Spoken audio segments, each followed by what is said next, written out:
Hey listeners, it's Andrea. Today, we take a deep dive into déjà vu. We start a petition to change Groundhog Day's name, and we ask the question, what weird stuff do you have in your house? Come nerd out with us. Welcome to the TNG Podcast, the number one place in the Alpha Quadrant to geek out about all things Star Trek: The Next Generation. I'm your co-host, Shereese. Hey, I'm your co-host, Andrea. Shereese. Today we're talking season 5, episode 18, Cause and Effect. One of my favorites of all time. Oh my God, I can't wait to talk about this. Same. I'm so excited to talk about this episode with you. It's got all of the things. It's awesome. This episode was written by Brandon Braga and directed by Jonathan Frakes, our Another own one little who's hunk. knocking out of the park. Absolutely killing. So here's what's happening in Cause and Effect.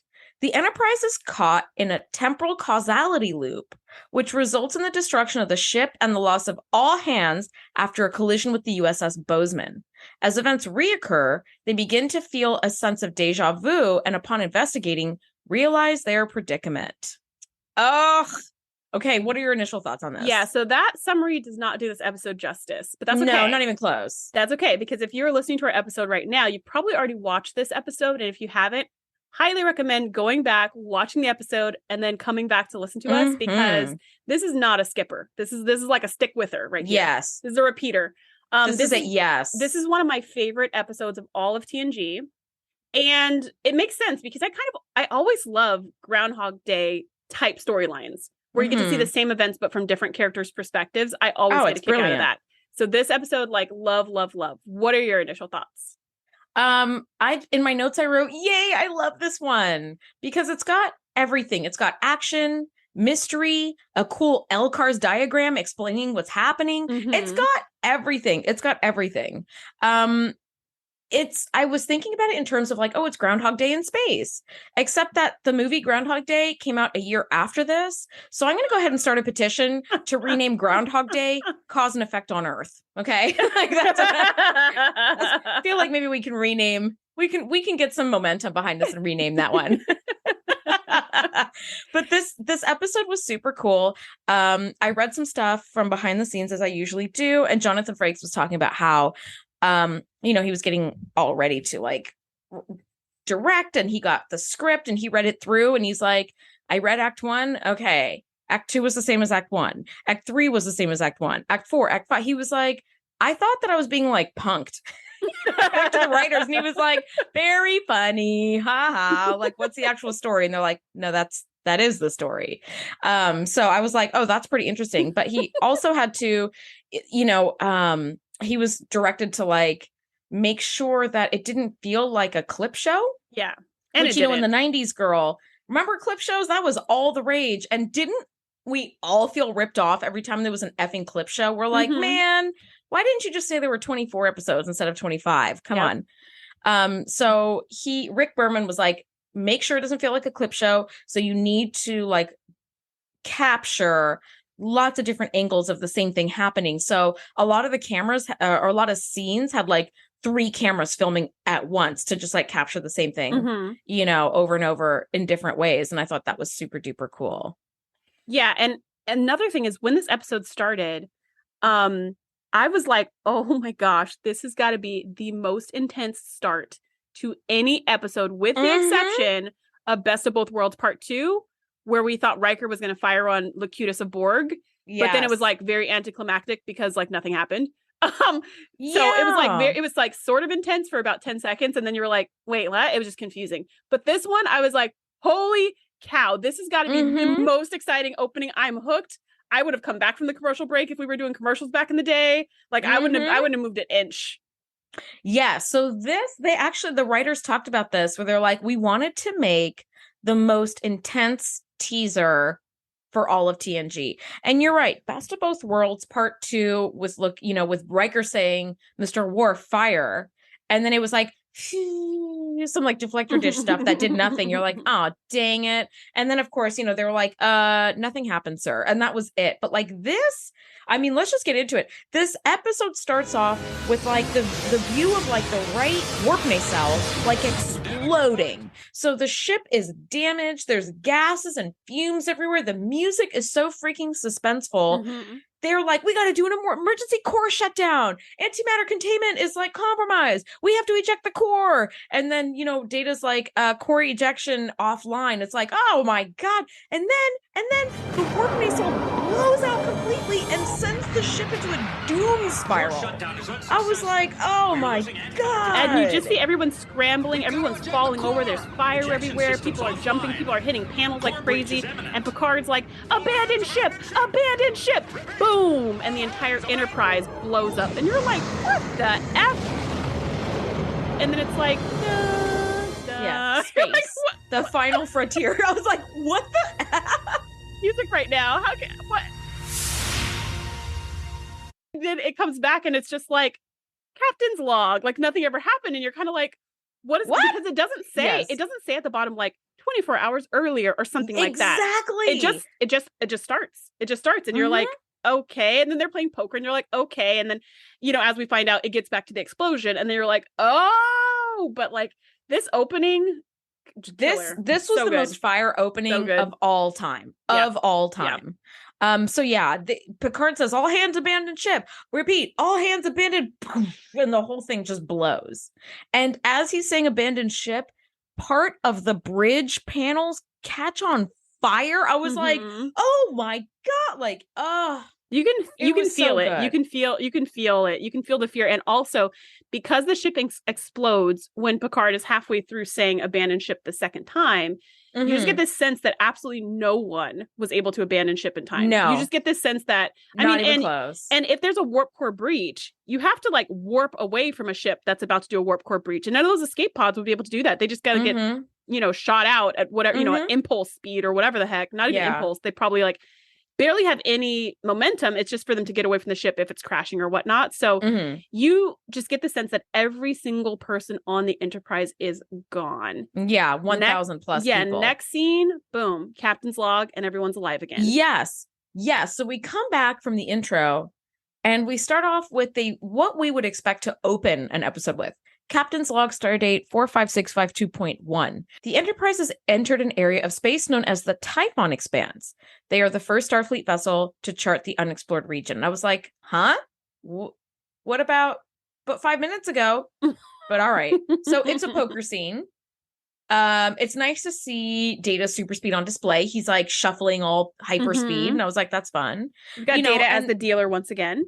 Data as the dealer is really fun because he says things like, Queen for the Doctor, Jack, still no help for the Klingon. Like he says, he says all the stuff that a dealer would say, but with absolutely no emotion.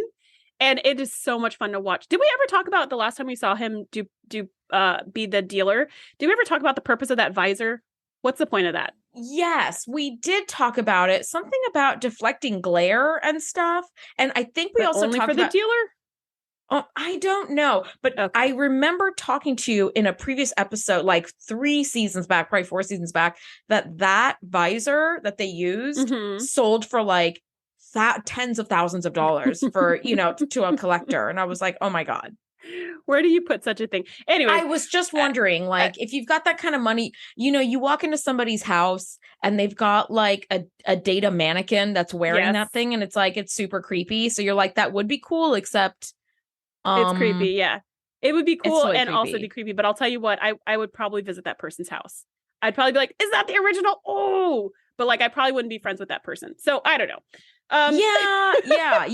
And you know what? I will tell you, I went on a date once with a guy like years ago, and we went hiking and we went back to his place just to kind of like refresh, and we were going to go to dinner.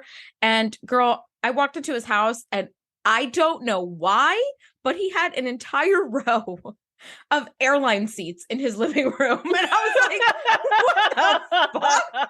It was so weird. And he had like cardboard mannequins in some of them. And I was like, what the fuck is this? And I think he had a roommate, and I think they were his roommates, because the guy was not super weird, but I was like, dude, what is this? So I did what anybody would do. I sat in them for a minute and then I let myself go home. I was like, I'm going to just go ahead and go. This is weird. Like, why do you have an entire row? And they weren't even first class seats. They were economy. So they were like really shitty seats. Just so Even many in questions. someone's living room, those seats still suck. Even more so when you have decent seating options. It was awful. And it was like 2 rows of them. So it was really like you sit and you're staring at the back of a economy seat. I'm like, this is not a model of a good, okay. Oh my god. Who decided this was cool decor? And why do you have that? Like, listeners, what random shit do you guys have in your house that wouldn't seem normal? Info at the TNGpodcast.com, because I want to know. Yeah. Is it weirder than 2 rows of airline seats? Please email us. And if you have pictures, we'll take that too. Just as long as it's not of a sexual nature, because those pictures kind of annoy me sometimes. So Andrea and I have been friends for over 10 years, and I've never heard that story before. And that was just like, I totally forgot about that guy. So that was everything. Okay, well, so you know what did put me over the edge with that guy is when we were hiking, I asked him what time it was, and he was like, I'm not even kidding. He goes, I don't do time. And I was like, what does that mean? What does that even mean? I was dating a guy once, and we were walking. It was in college. We were walking somewhere, and I was going to take a shortcut like over this hill, because there was like one little, it was at UCLA. So there's like one little staircase of like 4 steps, but then there's like a whole, 5 blocks of just like a hill, like a little grassy hill. So I was going to walk over the hill instead of like going to find that one little staircase. And he was like, what are you doing? And I was like, I'm walking to the sidewalk. And he was like, you don't want to take the stairs over there? And I was like, we could, but like the hill's right here. Is there some reason you don't want to do the hill? And he was like, well, I don't do dirt. And I was like, you don't do dirt, so you only walk on concrete, is what you're saying? He's like, and I was like, wow, you are so not my kind of guy. I mean, I literally was like, wow, okay, we can take the stairs. Yeah, we can go. We can go all the way over there. And the guy who doesn't do time should get together and probably be friends. They would have everything or nothing to talk about. They don't do talking, so it'd be fine. Anyway. Okay. Go Airline seats. Who the fuck has airline seats in their living room? And not 1 row, but 2. And I love how you're like, the seats were terrible, even in the still bad seats. Like, what 22-year-old guy was like, yeah, this will bring the chicks in? Oh my god, airline seats. Oh gosh, where did you get those from? Like, it's don't even know. Somebody who listens must work in like airlines or something and must be like, oh yeah, they auction these off or whatever the F. I don't know, but hopefully we'll get some emails in on that one. Okay, let's go back to the episode. Whew. We're back. So we're in this poker scene watching Data as the dealer, which I love. And as Data's going around passing the cards, there's this one spot where Data says, like, Dr. Crusher, just letting you know that because, the bet goes to you because you have the high card or whatever.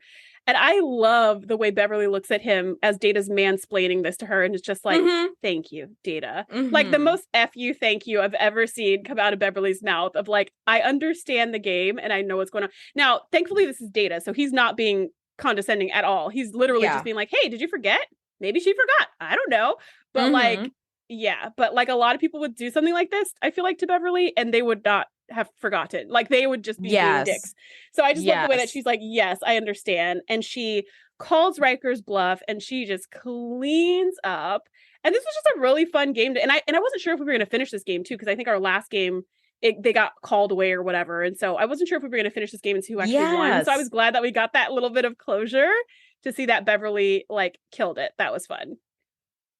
Totally. I love watching this. I love watching Data as the dealer, or as the croupier. I think that's what they're called. Like, although I think it's blackjack and certain things, or I don't really know, but I love seeing him as a dealer. He's really fun. All of his little like, still no help for the Klingon, and Worf kind of looks at him like, excuse me. Yeah. Now Beverly does get called away into sickbay because Geordi has come in. He's experiencing a lot of dizziness and headaches.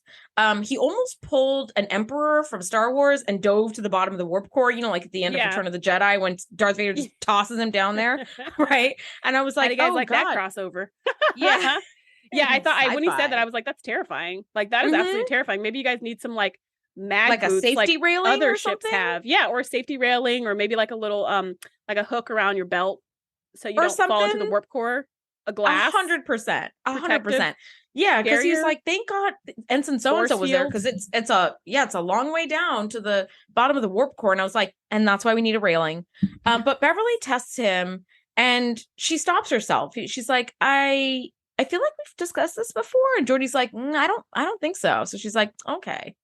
Now later in her quarters, Beverly shows us that she's a horticulturist with a serious fashion flair for leisure wear, girl, because she has on a pink, like kimono-y outfit, like almost like a pant and a shirt set. That's pajamas. And it's so beautiful. And the material is gorgeous. And the cut of it is beautiful. She even has a matching. Yeah, there's Beverly's no point looking at all. super cute with her ribbon. And as she goes to sleep, she starts to hear all these sounds, which to me sounded like 1,000 ghosts in her room. Yes. And the second she turns on the light, the ghosts stop talking. And I was like, well, that was the creepiest thing ever. I would freak out if I heard that. I would freak out. I'd be like, what was that? And like she, she says a little bit like in the very next scene when she's explaining it, not the very next, because they talk about some other stuff, but a few minutes later in the observation lounge, she does describe it. And she says, several other people said that they heard the same thing around the same time. I wouldn't have reported it, probably. I would have just thought it was me. But then hearing other people, I'd be like, the ship is haunted. And I don't even believe in ghosts. 100%. And that would be my interpretation. I'd be like, the ship's haunted. Give me a shuttlecraft. I'm out of here. 100%. 100%. So she hears this and she actually reports it in the staff meeting the next morning. She says 10 other people reported hearing voices at the same time that she did. But the sensors detect nothing. Troy senses nothing either.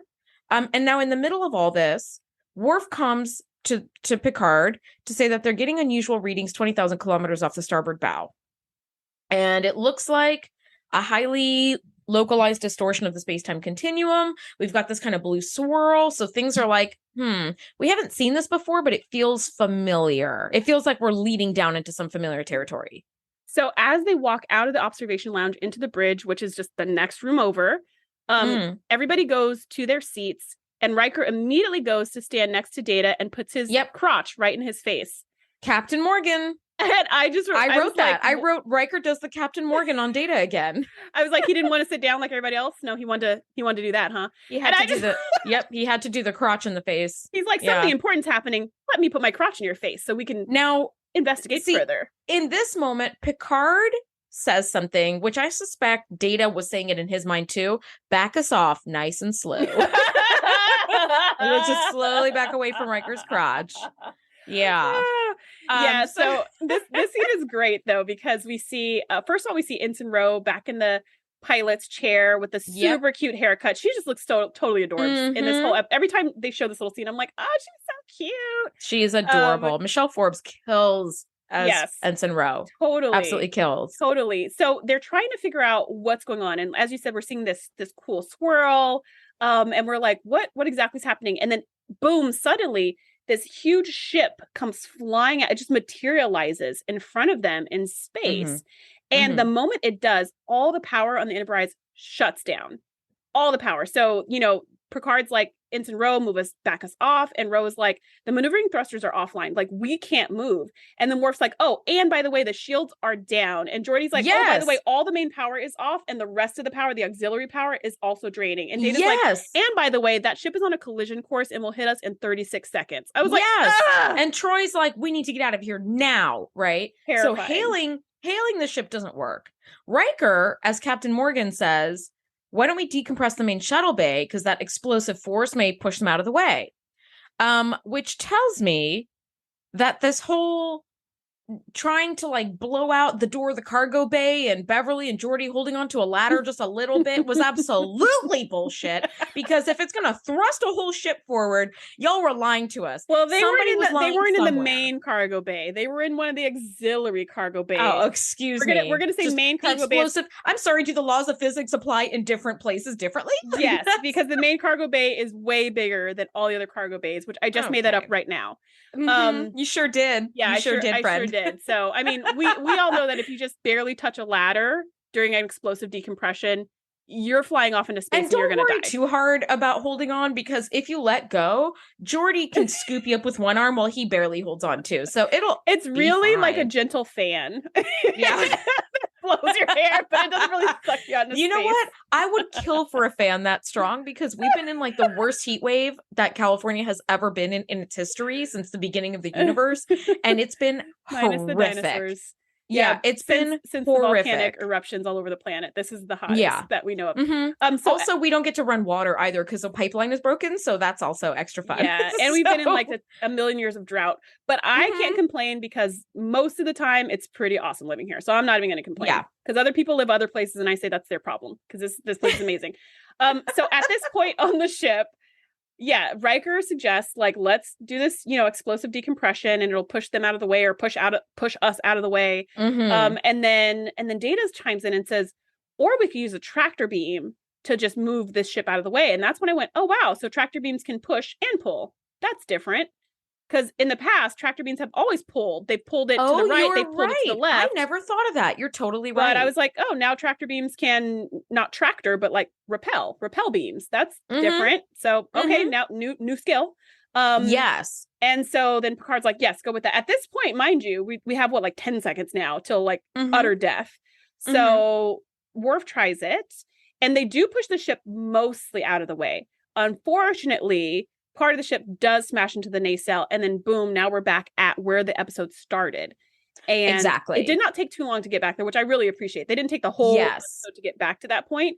It's like 5 minutes into the episode or something, 10 minutes into the episode, and we're back at this point. We're back at the explosion point. Now, I gotta say, major shout out to the lighting department for these scenes, because when the episode opens and when we're back here again, there's red light, like all the major lights are off on the bridge. It's just red light. It's very like danger. It reminds me a little bit of yesterday's Enterprise, where everything is like dimmer and darker and more battle-y, like battle bridgey. And I honestly didn't notice it until the very end of the episode when they end up like fixing this, and then lights come back on to normal. And I was like, oh wait, were the lights out before? Like I didn't even notice. So major shout out to lighting department, because they absolutely killed that. Now, but it starts all over again with like Captain's Log, Stardate 45652.1, and like we're back at the Typhon Expanse and all this stuff. And I was like, oh my God, here we go again. So we're back at the poker game, but this time Beverly has this really strong sense of deja vu, and so does Riker. So we're like, oh, this is interesting, because while it's the same series of events, it's like the people themselves are not exactly the same. Because there is some kind of an echo, there is some kind of a memory about what has happened before. And Beverly is starting to have this deja vu. Riker is starting to have this deja vu. Yes. And you're like, okay, but Data is not, and Worf is not. And so they're kind of like, okay, what exactly is going on? And Beverly gets called to sickbay to go and look at Geordi. It's the same things that happened before. And she's doing the same kind of scans. And she's like, I really feel like I've done this before. Like, I feel like this has happened before. And Geordi's like, I don't think so. And Beverly's like, okay, here's something funny in this scene. Not in this scene, but about this scene. I just saw this meme the other day that was a picture of Geordi and Pulaski. And Pulaski goes, Geordi, I'm so sorry. You only have 10 to live. And Geordi goes, wait, 10 what? 10 months? 10 years? What is it? And then Pulaski goes, 9. Oh God. My gosh. And I just thought it was so funny because it was like Pulaski's bedside manner. It was really funny. Meme. And so in this scene, we're that like, was her bedside manner. We've identified the problem. You're dying, and there's nothing we can do. Let's just go ahead and conserve power and turn off all the machines that monitor you now, because dead man walking. Well, in this case, Beverly's like, have we had this conversation before? And this time Geordi's like, I feel like we have. So now people are starting to experience deja vu. It wasn't just Beverly. Riker with the poker scene. Geordi in this scene was like, yeah, we have talked about this. So of course, I did a deep dive on deja vu, which has always fascinated me because I just think it's like the coolest thing. I used to experience deja vu like all the time. Although some people interpret deja vu as a paranormal context, mainstream scientific approaches reject the explanation of deja vu as like precognition or prophecy. It's actually an anomaly of memory whereby, despite the strong sense of recollection, the time and place and practical context of like the previous experience that like you're like, I feel like I've done this before, are believed to be like impossible. So 2 types of déjà vu are actually recognized. There's pathological déjà vu that's usually associated with epilepsy, when usually prolonged or frequent or associated with other symptoms like hallucinations, may be an indicator of neurological or psychiatric illness.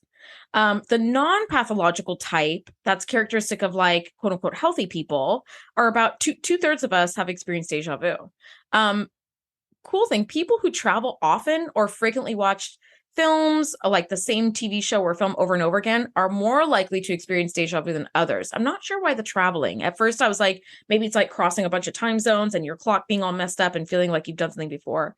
The research also does show that déjà vu decreases with age, which is actually a really good sign, because when you're young, your neural pathways are still fresh and the memories are tending to like overlap and like you feel like you've done it before when you haven't done that thing or been there before, which is actually or like had that conversation before. It's just sort of like a hiccup of your memory when you're young. But like by the time we're our age, our neural pathways are like pretty set in stone. So like there's no more of those like little hiccups and glitches. That explains it, because I used to have it all the time as a kid. And I don't remember the last time I've had déjà vu. Déjà vu is a little bit of like your brain's like beta testing kind of going awry. So when you're younger, it happens a lot more. Interestingly, there is something called jamais vu, which is the opposite of déjà vu. It's the experience of being unfamiliar with a situation or a person that's actually very familiar. So jamais vu is totally the opposite of déjà vu. I don't remember ever experiencing jamais vu, where I've like been somewhere before and I'm like, no, I don't remember ever being here or seeing this person before. So I thought that was super interesting. I've always been fascinated by déjà vu. I think it's just like the coolest thing.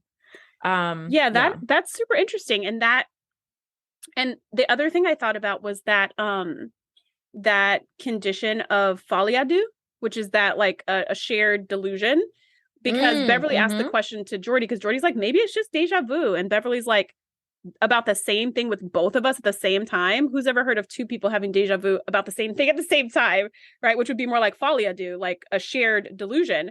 Oh, but this is not. That's interesting. Yeah, but this is not a delusion. This is a memory. That's not a memory. It's so interesting, and that's like, and I love the mystery of that in this episode, because we as the viewer know, well, this has absolutely happened before. But they couldn't possibly know that, because once time resets, most of their memories, like let's say 99% of it, is gone. But there's this little residue that's kind of just, it's in the background, but they can't articulate it and they don't know where it's coming from. And so, we as the viewers want to be like, you did it before. But like, if you were in their shoes, how would you know that? How would you even come to that conclusion? Which amazingly, they do somehow come to that conclusion. But like, how would you ever come to that conclusion that, oh, the reason we're all experiencing this is because obviously we're in a time loop? Like, exactly. It feels a little bit to me like when Beverly is in the static warp bubble in Remember Me, and she's like, if there's nothing wrong with me, then there's something wrong with the universe. And I was like, really, girl? It's you. I mean, this is the one instance that was true. That's true, yeah. Where it was like, holy shit, you have to be confident in your skills and yourself, like to not think that there's something wrong with you, right? To think it's the whole entire universe that's messed up, not you. So for the, there's in science, there is a term called the parsimony principle. It's also called Occam's razor, that the most likely explanation of why something is happening is the one that makes the most sense, right? So it's like, I would think if I were on the Enterprise and we are all experiencing déjà vu and experiencing the same memories, I might think like, do you remember that stupid episode where Troy had to fly into that stupid like psychological thing and like tell the people circling? Yeah, exactly. Do you have any hydrogen atoms? Are we all like in some sort of shared dream, or like are we experiencing some sort of sleep loss or something? Yeah, that's what I would think. Sleep loss. I would not be like, we've been doing this all over again and again and again. Like, that's not the most parsimonious. That's not the simplest explanation. It's not the simplest. However, it is absolutely the explanation, which is interesting, because you're right. And we will give them the benefit of the doubt. The crew is pretty sharp. We'll give them the benefit of the doubt that they have run through all the entire gamut of sleep and time and all the stuff. And the only thing that makes sense in this scenario is we must be caught in a time loop. And that's the only thing that can explain not only the feeling of deja vu for everyone on the ship pretty much at this point, but also the ghost that we keep hearing at night, because Beverly does hear the ghost again that night. She does. And she immediately goes to Picard's quarters this time. So she does something different, which I think is also really interesting because, you know, a lot of times in Andrea and I have a sci-fi community on Clubhouse called Sci-Fi Matters Club. And we talk a lot about time travel and kind of like, you know, can people change the past? Can they change the future? Whatever. Yeah. And we talk about this whole principle of like, whatever you change always gets changed back. And why is that? And all this stuff. And my hypothesis is always that people will make the same decisions. So even if someone went back in time and got a second chance, they would make the same decisions the second time because it's the same person doing the same things. And what I love about this episode, I love that, which is pretty on point. I mean, that's our everyday lives, right? We do the same things over and over on purpose. Yeah. What I love about this episode is that these people are actually taking different actions. So Beverly hears the ghost this time, and instead of just waiting till the next day and saying, oh yeah, other people came to sick bay and told me, instead she immediately goes to Picard. So she's taking a different action with the same set of stimulus, which I think is such an interesting choice as a person, but also as a viewer, it's like, oh, she did it differently. What's going to happen this time? And so she goes and talks to Picard. They have like a sweet moment together. And basically he's like, yeah, I've been feeling deja vu too. You know what? Tomorrow we're going to have Geordi run scans of everything up to top to bottom. And I love that, like automatically believed her just like before. This is just like in Remember Me. Just like in Remember Me. It's like, again, Picard is a wonderful Starfleet officer and friend. He's like, something crazy is happening. I believe you. Let's check it out. Where it's like, yes, I love this. And they did that before in the observation lounge when she said it in the first reset. She was like, I heard voices, and they were like, all right, scan everything. I mean, they just believe her, which is amazing. Also, which I think it's easy to do that too. It's easy to be a good friend in the 21st century because it costs nothing to do a scan. It's like, computer, run a scan. Boom, there it is. It's doing it. Even if you doubt somebody, I'll be like, you know what? Just for shits and giggles, let's just run a scan anyway. Because the computer can do it in like 2 seconds. And it's not like I have to go down to the river and like beat my laundry on a rock. It's like you throw it in the machine and the machine does it for you. Like it's no labor at all, right? So they run a report and there's nothing unusual again in this meeting, right? As far as the sensors are concerned, everything is copacetic. But again, their meeting is interrupted when Worf is like, there's something unusual happening outside the ship, and the collision begins all over again, and we're back to like minute zero. Yep, it's just a reset. And we as viewers are like, this is kind of cool, right? Because like we're watching them die, and then the next second they're like alive and playing poker again. But also it's like, but wait, what is happening here? Because we as viewers are in on part of the mystery. Yes. We know that they keep dying and resetting, but we don't know why, and we don't know what's going to be different or like, you know. And how they can fix it. Yes. It's not like watching the murder happen at the beginning of the episode and then watching the other cast members like figure out who the murderer is, right? Where it's like this one, we're like, well, we only know part of the story, which I think is super cool. Yeah, super cool. That's a really fun way to do it because we're in on the secret, but then we're not in on the whole secret, which keeps us engaged. So this time, this time we go back to the poker game. Now everyone is experiencing deja vu except for Data. And Worf calls it Nipo. And I was like, cool. Even the Klingons have a word for deja vu. Even the Klingons have deja vu.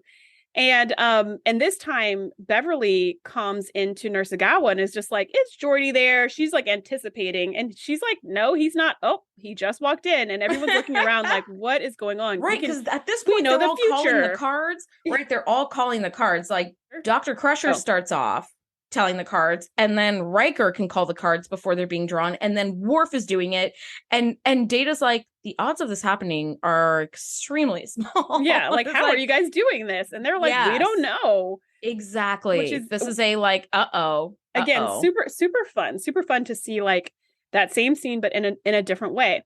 So this time when we go to sick bay, we skip some of the things we've seen before, but we get to see something new, and we get to see Geordi's actual like the ocular scan or whatever that she's doing of him, and it looks so cool. He's got these like I mean, it's just light beams pointing to the sides of his head, but it looks so cool. Like I love this scene. I was like, ooh, like technology, ooh, and you know, it's like scanning his brain or whatever. Technology is just so freaking cool, and I love that props department was doing all this and building all of this stuff well, 30 years before 3D printers can just print whatever the F you want. You know, like now it's like, I want a dog bowl with like little bones all around the sides and like a whatever, right? And it's like, you know, 8 hours later, it's printed. Now, 30 years from now, it'll be printed in 5 minutes, right? But the movie and television props have been like storytelling for 100 years before any 3D printing. And the fact that they make a bracket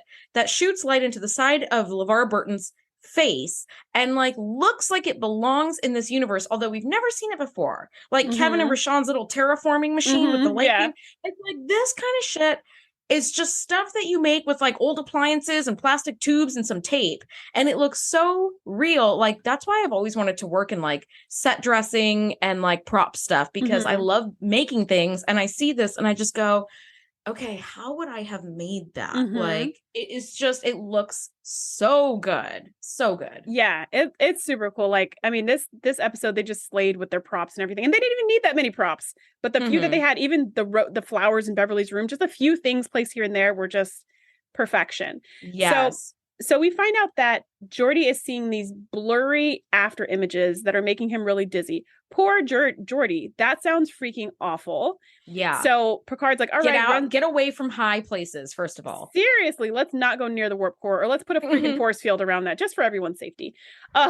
So Picard's like, all right, run some scans like of everything, Geordi, and figure out what's going on. Well, Beverly's back in her quarters. She's about to go to bed, and she's not even like messing around this time. She knows the ghosts are coming. She doesn't get out of her clothes. She's doing it Geordi style, where you wear your whole uniform bed. She's still dressed, and she's got her tricorder out. She's still drinking her little champers though, which I was like, okay, in the cutest little drink cup your in the champagne, world, Beverly. Yeah. And as soon as she hears the ghost, she's like, boom, and she starts recording it on her tricorder, which I was like, that's really cool. And then as soon as she's done recording, she comes over to engineering, where Data and Geordi are scanning stuff because Picard had ordered them to earlier. And she's like, Geordi, I just heard some voices. I don't know what's going on. And Geordi's like, yeah, our sensors just picked up something. And I was like, that's different too. Because before it was like, yeah, the sensors didn't pick up anything. But this time they're scanning specifically for odd things when it happens. And their scanner picks it up. And next thing you know, Beverly is down in engineering. Like, what is going on? What is the deal? They play this recording. And what I love about this scene is that Data is able to distinguish just with his own ears. Oh, there's like 1,000 people talking. Wait a minute. It's us. It's the Enterprise crew. It was just like, whoa, because the computer can't even do that. And I love these little moments when we see that Data's capacity as an android is superior to the whole freaking Enterprise. 100%. Noonien Soon slayed. Yeah, he really did. Speaking of the little details, I love Beverly with her little glass of champagne. Yeah. It looks like a champagne flute, but the glass itself is so tiny that I was like, I wonder if she's having like a little port or something before bed. Anyway, she puts it down on the nightstand each time, and she hears the voices. And when she turns on the lights, her hand knocks the glass down and it falls down and breaks in every loop. This time, she goes to put it down on the nightstand and she's like, no. She gets like weirded out, and she puts it on the table across the room. She hears the voices, whips out her tricorder, detects the voices, which I was like, good detection work, Nancy Drew. Way to go, girl. Like, capture whenever you can, right? And as she comes over to Geordi and Data and rushes down to main engineering, she grabs her lab coat, because every doctor needs to solve mysteries with her lab coat on in main engineering. And as she rushes out of the room, her lab coat hits the glass and it falls down and breaks anyway. And I was like, those little touches are so cool. Just and like it's that foreboding. Little... Yes, because you're like it now maybe it feels like no matter what you do, no matter what you do, that glass is going to end up broken, or whatever the and the like explosion is going to explode. Exactly. If that glass always gets broken, even when you try to avoid it, then maybe the Enterprise always explodes, even when you try to avoid it. And you're like, ooh, that was just some really good foreshadowing. Yes. So Data, they analyze it, and Data's like, it belongs to the Enterprise crew. So now they have to present facts to the remaining senior staff, and it's like 3 a.m. or whatever. And I love that Beverly's like, I'm sorry for getting you all up so early. This couldn't wait till 0700. So turns out the most parsimonious principle that they came up with, or the most parsimonious answer that they came up with, is that the Enterprise appears to be caught in a temporal causality loop. Now we get the LCARS panel. I love it. Data, is showing like it's a rift in the space-time continuum. We go along our time loop, and then something happens that sets us back and we reset. And they're like, we don't know what causes this, but as something that has to cause a rip in space-time is usually something that's like high energy, like a major explosion. Mm-hmm. So it's like, okay, we know as viewers that it's like, it's the explosion of the ship near that Tychon's rift that like causes them to reset. Right. So Data's like, okay, we have pulled out like 3 selected bits of talking, from what Beverly was able to capture. Yeah. And Worf is like, okay, Worf says a rift in the space-time continuum. And Data says impact in 36 seconds. And Picard says, all hands, abandon ship, all hands. And then dead, which is also how freaking creepy and horrifying would that be to hear, Shereese? Yeah, I was thinking the same thing when he played those 3 clips and you just see everyone's reaction. I mean, they're playing it cool because they're professionals, but you just see Picard kind of like take a deep breath and sit back a little bit. You're just like, oh, yeah. What would ever, they're trying to think what could ever happen that would make me say abandon ship, that would tell everybody on the ship to get out of here. And it sounded like an explosion at the end. And they were just talking about like what could cause a rift, maybe a huge high energy explosion like the warp core breaching. So they're all like, okay, sounds like the Enterprise is going to explode and we're not going to make it. So how can we avoid that? And I don't know how I would feel in this moment, Andrea. I don't know if I would be like, yes, we're going to fight her. If I'd be like, oh crap, we're all going to die. Like, I don't know how I would react, but I would have some kind of big reaction. That's for sure. I agree with you. And I love that Worf and Riker are kind of both of those voices. So they're like, what if we just turn around now? And Riker, and Picard was like, no, if we turn around now, like for all we know, that could be the thing that like starts the loop all over again. Like we don't know. That could be the thing that leads to our destruction, right. and Worf is like, let's fight it. And it's like, fight what? Like, what are we gonna fight? Yeah, Worf's not like, everything is phasers at ready. And Riker's like, let's turn around and run. And Picard's like, let's not change anything because we don't have enough data to know, should we go forward, should we go backwards? He said, let's stay on this course until we have a reason to change it. We're not going to start second guessing ourselves. But let's just be ready and keep our eyes open. And because they're having this conversation at like 3 a.m. when they normally would be having it at 9 a.m., they do they don't know this, but they do have a few hours before the explosion happens at this time. So they've got some time to figure something out. They do. They hypothesize that they can send a message forward into the next loop in Data's positronic net. So he may be able to just get like a word or two in, like 2 moons circling instead of just saying hydrogen for fuck's sake. But like that episode, by the way, that we're referring to is a skipper. It's that episode. So you know what? Watch this one, skip that one, and watch this one again in its place because it's just that good. Okay, and that one is just that bad. But they fit Data with like a little pad on an armband, kind of like a little touchpaddy thing, like on an armband. And I was like, okay. Now the crisis happens again. We're going to destruction, and at the last second, Data goes beep, beep, beep, and then the whole thing blows up. So it's like, oh. First of all, what did he program? Did it get through? Like, we don't know. And the whole thing starts again. We do get a little glimpse when Geordi's messing with Data's brain to set up this whole armband thing. We get a glimpse inside of Data's positronic net, which I always love. And this time when I watched it, I was totally just like, love that. I want that for a cosplay. I want that. And I want the little lights. I want all the LEDs flashing. So I just put that on my mental. You need that. My mental list. So it all explodes. Exactly. Not only are we thinking, what did he program? But I was also thinking, did it work? Did he have enough time? Because when he programmed it, it was like 3 seconds before the explosion. So he's a fast typer, but you see him like boom, and you're like, did he hit enter? Did he submit? Exactly. I mean, he's typing at super fast speed. It's like beep, beep, beep, beep, and then done, and the whole thing blows up. Yeah. Ooh, and now it starts again, and we're like, okay, we're in like what, the 4th loop of this happening? We're in the 4th reset, and this reset is actually my least favorite as far as what's called the mise en scène, which is the framing of every shot. So where the cameras are versus where the actors are, what's in the foreground, what's in the background. I feel like they were running out of options at this point. They really were. And but this scene, and I've always thought this when I love this episode, but I've always thought this about this particular reset is I hate the mise en scène because they're like right in the back of someone's head, or they're like way at the top of the ceiling, like looking down at everybody. Or there's a scene in sick bay when it's Geordi and Beverly, and they're zoomed up to like LeVar Burton's nose hairs, and then they zoom back really slowly, but they zoom back to the ground. So at the end, you're looking straight up at Beverly and Geordi, and it's just like every scene, like almost every scene in this fourth reset so makes me feel extremely uncomfortable. I noticed that like the shots were different, but I was like, well, they did different shots for everything. They did. I actually like one of the versions, one of the things that happens in this storyline. This fourth version, I like best. Yes, for sure. So there, we're back at the framing. Yeah, oh no, I totally. But yeah, I'm gonna rewatch this episode tonight just because it's so great, and it's also kind of a delight to just sit and watch a TNG episode without having to pause to take notes every 2 seconds. So I'm like, it is kind of nice to get to just for funsies, just watch it again.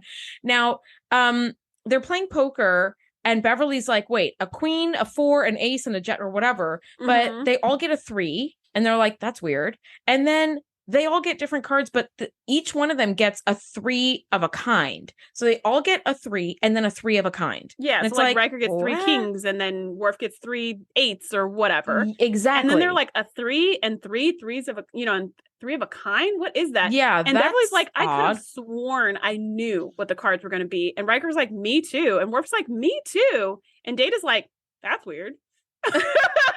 The odds of this happening are very small. Again, where you're like, okay.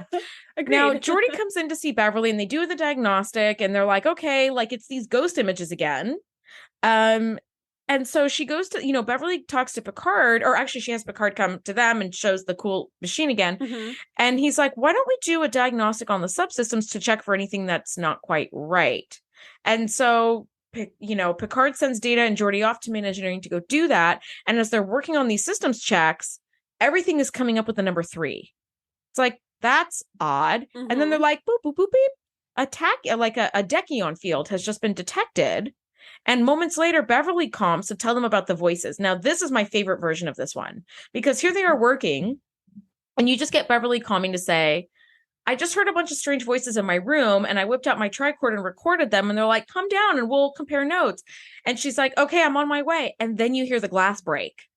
And they're like, are you okay? And she's like, I'm fine. Like, she's totally weirded out. She's like, I'm fine, and heads down. And I love that the glass is breaking. Like, we only see main engineering. We have no idea where she put it, right? She could have put it in the china cabinet for all we know, but I'm guessing she put it back on the table and hit it with her lab coat again. But I love that little touch of having the same thing happening over and over and over again. Yeah, same. So next we're in the observation lounge, and they're all talking about their different theories. And Geordi mentions that we think we've sent ourselves a message from our previous loop, because what else could explain the fact that we're seeing all these 3s? It's really weird. And Data's like, yes, to date we've seen, I forget the number he says, but over 2,000 conspicuous examples of the number 3. Not just like 3s lazing about, but like the 3 and 3 of a kind, like 3s everywhere. And so he's like, 3s all over. Yeah. And Geordi's like, we've scanned everything in the ship from top to bottom, and the only thing that is unusual is what's going on in Data's positronic net. That's the only thing we can see is this Dechion field resonance that's been built up. So they're like, what do you think the 3 signifies? And here's the only problem with their genius plan is that they knew they would only have enough capacity to program in maybe like a word, and they didn't know how that word would be interpreted. So the word that Data programmed in really quickly was 3. That's what that he was like, it was 3. And now they're seeing all these 3s, but now they don't know what 3 means. So they're like, okay, and Riker's like, should we level 3 diagnostic? Yeah, exactly. Like, sure, why not? And then why not? And then they're like, Geordi's like, we're gonna run the number 3 through all of our like cryptology software on the computer. Maybe there's it matches with something. I mean, it's literally the number 3. What could that mean? And it's the number 3 that Data sent to Data. So really, it's like an internal joke. So I just thought, I love the. By the way, I love that to normal people it's an inside joke, but to Data it would be an internal joke. Like, that's so perfect. It works on at least 3 different levels. Like, it's amazing. It's an internal joke. Yes, an inside joke for Data. That's hilarious. Yeah, that was just a misspeak on my part, but yeah, that's how Data would have said it. I mean, I'm sorry, I wasn't trying to criticize you, but No, you know what I not mean? at I was like, all. only Not at to all. Data would be an internal joke as well. But yeah, it's like he made like an in joke or like an in comment. Now, one thing that I do like is that they were like, how do we know we haven't sent like a million messages to ourselves from the past? Like, how do we know we're not just doing this over and over and over again? And I love that one of them says, I don't have any like déjà vu, like Yeah, I think memory of Beverly doing asking this. Jordy, like, do you remember doing this? And he's like, no. Yes. And she's like, me neither. I think that's a good sign. That's probably a good sign that like we haven't really done this before. So again, the temporal causality loops happens all over again. The thing in front of the ship materializes all over again. And again, Commander Riker, as Captain Morgan, suggests decompressing the main shuttle bay so that the explosive forces can push the Enterprise out of the way. Couple things. One, it looked like the Bozeman was coming straight at them. Yes. So if you do explosive forces, you're just going to push yourself towards the Bozeman even faster. Well, no, it depends on where you're pushing, right? If you're decompressing something on your right side, it's going to push you to the left. Yeah, or if you decompress something above you, it pushes the main you down. cargo bay, like the main shuttle bay, is like at the exact center back of the Enterprise. But it's the cargo bay, not the shuttle bay. Okay. Which who knows where the heck that is? They have like 27 cargo bays, but yeah, it's not the shuttle bay, which I know what you're talking about. It is directly in the back of the ship. Which I was like, wouldn't that just push you into the Bozeman faster? It's like, now it's cargo bay, which instead I'm assuming, of 36 seconds, now it's 4 seconds. Yeah. Exactly. I'm assuming the cargo bay is on the side of the ship, not directly in front or directly behind. That just kind of moves them. Yeah. Right now, Data suggests the tractor beam again, and Picard says, "Make it so." And in that moment, this is when Data understands, when all of it downloads for him. However, did you notice that the amount of time that he took to like realize everything was like 40 seconds? We would have been halfway through the poker game by now, buddy. Like we would have died and gone all the way back to the poker game. We didn't give him another armband. So he doesn't have time to tell himself again, like what to do more clearly for the next loop. Like you have to get it done this time, buddy. Yeah, it has to get done this time. Otherwise, we're back at like 2 loops ago where like they just are starting to realize. Yes. So he takes a inordinately long amount of time to be like, he takes 18 minutes to look to his left to see Riker standing there. And he goes, the tractor beam will be unsuccessful. Decompressing main shuttle or main cargo bay. And he goes, and just like shuts off whatever Worf is doing. Yes. And moves the ship out of the way. And the second it's out of the way, all the lights come back up, all the power gets restored, and all is well. That's when I noticed. I was like, wait, were the lights ever off? Because it's just this like pulsing red light, and it feels so perfect with the setting that I was like, oh wait, there's normally just like warm yellow lights in the room. Okay. Now the ships narrowly miss each other, and all's well. So Data explains how he knew to go with Riker's suggested course of action, because he happened to look over at Riker in that moment and see the 3 pips on his collar and realize that that's where the number 3 has been coming from all these times, to indicate that you should go with Riker's decision instead of Data's suggestion, which was a very good suggestion. It just, Riker's was the one that got them out of the pickle. And the thing is, only Data could have deciphered that, and only in that moment. Only in the moment before they died. There was no other point of time where he would have realized that. So it was a very, very tricky message he sent to himself. Well done, Data. It's kind of like going on a scavenger hunt and being like, what am I looking for? It's like, when you see it, you'll know. It's like, well, that doesn't help me, right? But like, yes, when you see it, you'll know. So when he looked up, he saw the 3 and he was like, oh, go with number 3, like the 3's choice. So a quick check with Starfleet records showed that they were in the loop for 17.4 days. So they've lost 2.5 weeks. 2.5 weeks of time. And that's terrifying. And then this other horrible thing happens. The Bozeman hails them. It's a Soyuz class ship, which hasn't been in service for over 80 years. Captain Morgan Bates hails to see if the Bozeman can be of any assistance. And it's played by Kelsey Grammer, which is lovely to see Kelsey Grammer. I love him on Frasier. I like seeing him here. And Picard says that the Enterprise has been caught in temporal causality loop for 17 days, but Captain Bates dismisses that. He's like, that can't be. Like, we just left the starbase 3 weeks ago. Which is like, oh. Yeah, because feels like yesterday's Enterprise again. Yes, they left the starbase in their memory 3 weeks ago, and they haven't aged, obviously, but it's been over 80 years, and every person they know and love has probably died. They are in these super fly outfits from like original series updated outfits, and they look so good. Like, I love that touch right there. That to me, I was just like old school, but like new school. I thought that was so cool, but then I realized I was like, Captain Morgan Bates looks so grumpy, and I was like, I'd be grumpy too if I had to wear a uniform with a turtleneck on it all day long. I'm always so cold, cranky. So I would love the turtleneck because I feel like the ships would be cold, even though there's like all the like control. No, it would be at like 62 degrees all the time. It really would be, and I would be the officer in the turtleneck. Somehow I'd have a turtleneck version of every uniform. I could totally see you walking on the bridge for your comm duty, like your tour of duty at the con, and you are the only person on the whole ship that's wearing like a TOS uniform. I would straight up turtleneck, and I would just always dress like a Klingon because they have all the layers, always warm, and people would look at you like. There'd be a lot of looks exchanged silently. You're like, I'm in regulation uniform, but they're like, that uniform has been out of date along with the Soyuz class ship. That's the Soyuz class uniform. And what's your point, Ensign? It's a Starfleet uniform, and I'm cold. Yeah, I'd be cranky too if I were Kelsey Grammer. So I did have this question for you though. How would you feel if you were on the Bozeman? If it's been 80 years, to you it's been 3 weeks, and then it's just like, hey Andrea, surprise, it's been 80 years. I would be devastated.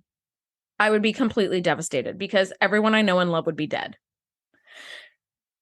The only person who I might know, in air quotes, that would still be alive is like my brother's son is 2 years old right now. So maybe and actually with the time I did the calculations, they've been in the loop for over 90 years. Dang. So even still, it's like, even still, like if my nephew, who's 2 today, were alive, he'd be like 92. Yeah, it's like he might have like been raised his whole life hearing about how like his aunt was lost on a ship, like in space or whatever, but like never actually like remember me, you know? So it's like I would just be really devastated. I would mourn a great loss. And I think that like we've had several people have these questions to face. Like we've had the Yesterday's Enterprise crew. You know, that have had to like, they've had to kind of grapple with that, but then they went back into their own time. So it's like, okay, fine. That's fine. But then like, we also had like the neutral zone, those people who were like crypto frozen and like brought back and like, they really are stuck here. And it's like, but that's, you know, been 400 years. So there's even like less chance of anybody knowing. How would you feel? I wouldn't believe them. And I don't know how much it would take for them to convince me. I would be in the most extreme form of denial for as long as mentally was possible, because it's just too horrible of a thought to comprehend, and I don't really know how I would process it. So I think I would just try to avoid processing it and be like, it's a lie, show me all the proof. And I would have to see pictures of my kids and grandkids, which, by the way, I don't have kids, but let's just pretend, you know, future science, whatever. Pictures of my kids and grandkids and what I gotta have to see it all for them to, they would have to convince me that it's been more than 3 weeks. And I don't really know, like, I kind of hope, like in Neutral Zone, we had this idea of one of the women going on with her life, the woman who was all like, but what about my son and my husband and whatever, you know, like for her to be like, okay, now I've got another chance, like, let me go on with my life and live a life that would make them proud. I hope that I would get to that point.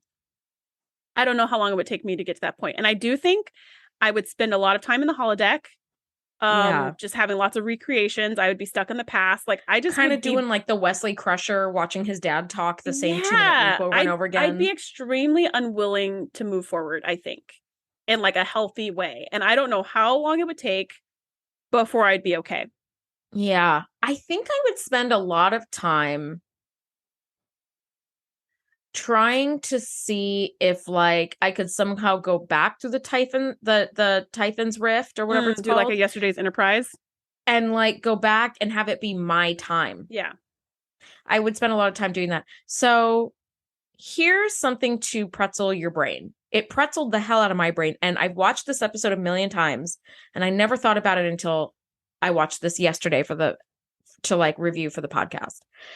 The Enterprise colliding with the Bozeman has sent them back into their loop for 17 days.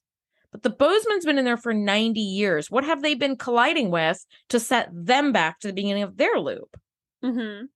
Yeah, I thought about that too. Not that they had to necessarily collide with anything, not that they had to explode with anything. It could have been some other type of high energy discharge that happened around them at that time. But I did think that they've been caught in this loop for over 90 years. Something happened to them. And then the Enterprise got like sucked into whatever was already happening to them. That's kind of how I thought of it. And that's how, and then they got stuck. Hypothesis. Okay, yeah, because I was like, but the Enterprise has only been doing this little song and dance routine for 17 days. Right. What has been happening? Like, what explosion has been blowing the Bozeman back to the start of its loop? And also, how long is their loop? Because the Enterprise's loop is like 2 days, maybe. It's like the poker. Yeah. That's at night. Like, and then the next morning they've got so it's really like an 18-hour day and a half. period. Yeah, it's not very long. It's like a day and a half that they've been replaying. Now, because it's a time loop, it could be like they're doing the same like 3 weeks over and over again, or the same month, or the same year. Who knows? Anyway, that really pretzeled me because I was like, wait, what's the Bozeman been? What's causing the Bozeman like explosion to get thrown back to the start of their loop? Because the Enterprise has only been there for 17 days. So what was the other 90 years? But anyway, yeah, I don't think it has to be an explosion. But there's another good second question of like, how long is their loop? Right. Exactly what you said, because the Enterprise's loop is a day and a half and the Bozeman's loop could absolutely have been 3 weeks. And they do the same 3 weeks over and over. That's crazy. It would make more sense that like they're not out of the loop. Like they haven't found a way out of the loop because maybe their loop is like 5 years. So you have so many experiences that the likelihood of like having deja vu, if you do the same 18-hour day 6 times, it's only like 3 or 4 things that you're doing. You're having a poker game. You're going to sick bay. You're going to bed. You're going to the observation lounge for the staff meeting in the morning, and then the explosion starts. So it's like 4 things, right? So you do 4 things over and over again, sure. But if you do 700 things, you might not 7,000 things, you might never notice. So like, how long is their loop? Anyway, I love this episode so much. I know we've said a bunch of times that we wish we could like watch some episodes in like 1.5x speed just to speed them up. But this is one I wish we could like slow down because it's so good. I just want to soak up every moment of it. I love this. Is one of my top 5 episodes. How about you? What are your thoughts? Yeah, my final thoughts were in my notes. I wrote, this episode is perfection, period.